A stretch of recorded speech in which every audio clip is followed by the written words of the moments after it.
বিসমিল্লাহির রহমানির রহিম। প্রবাসী যেহেতু হয়েছে, কাজ করতে হবে, সেটা নিয়তির খেলা এবং ভাগ্যের খেলা।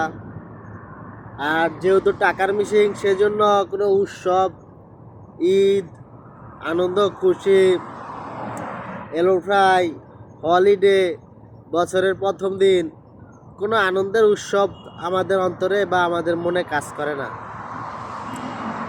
গতকাল ঈদ গেছে, গতকালকে ডিউটি করতে হয়েছে, কোম্পানি ছুটি দেয় নাই, শিফট উঠায় নাই। কোম্পানি অফিস থেকে কল দিতেছে, ডিউটি লগ ইন কর, ডিউটি আছে ডিউটি কর, ব্যাক টু ব্যাক অর্ডার। তো আলহামদুলিল্লাহ ভালো ইনকাম হয়েছে। গতকালকে বাংলাদেশের একদিনে 10,500 টাকার মতো ইনকাম হয়েছে। আজকে অর্ডার আছে আলহামদুলিল্লাহ। আজকে ঈদের দ্বিতীয় দিন, কিন্তু আজকেও ছুটি করা যাইতেছে না। রাত্রে মাত্র 3 ঘন্টা ঘুমাইছি, ডিউটিতে চলে আসতে হয়েছে।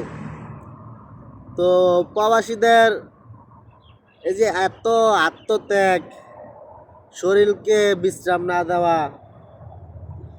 খানা দানা, ঈদ গেছে মানুষ কত আনন্দ, দেশের পোলাপাইন দেখি ফেসবুকে ছবি ছাড়ে, মা বাবাকে নিয়ে ঈদ করতেছে, কুরবানি গরু কাটতেছে। মানে এগুলো দেখলে হিংসা হয় না, ভালোই লাগে। তো ভাবি ভাই, তোরা দেশে আছ, আপনারা দেশে আছেন, এটা আপনাদের এখন পর্যন্ত জীবন, কখনো বিমানে উঠার চেষ্টা করেন না। ভিডিওটা বানানোর উদ্দেশ্য হচ্ছে, যদি কিছু পারেন দেশে করেন। অন্তপক্ষে আমাদের মতন ঈদের দিনও রান্না করে খাইতে হবে না। আমরা ঈদের দিন ডিউটিও করছি, রান্না করেও খাইতে হয়েছে, কিন্তু রান্না করে যে খানাটা খাইছি সেই স্বাদটা পাই নাই। কিন্তু খানা ভালো, তাজা গরুর গোস্ত, সব কিছুই। রোমের সবাই মিল্লা 6 জনে মিললে একটা গরু আনছি, 6 ভাগ 6 রুম মিললে একটা গরু আনছি, প্রায় 8,000 দেরাম, বাংলার প্রায় 2.5 লক্ষ টাকা দিয়ে। কিন্তু গরুর গোস্ত পাকাইলাম, ব্যাগের ভিতরে প্রায় 15 কেজির মতন পাকানো হয়েছে, কিন্তু সেই স্বাদটা আর পাওয়া যায় নাই।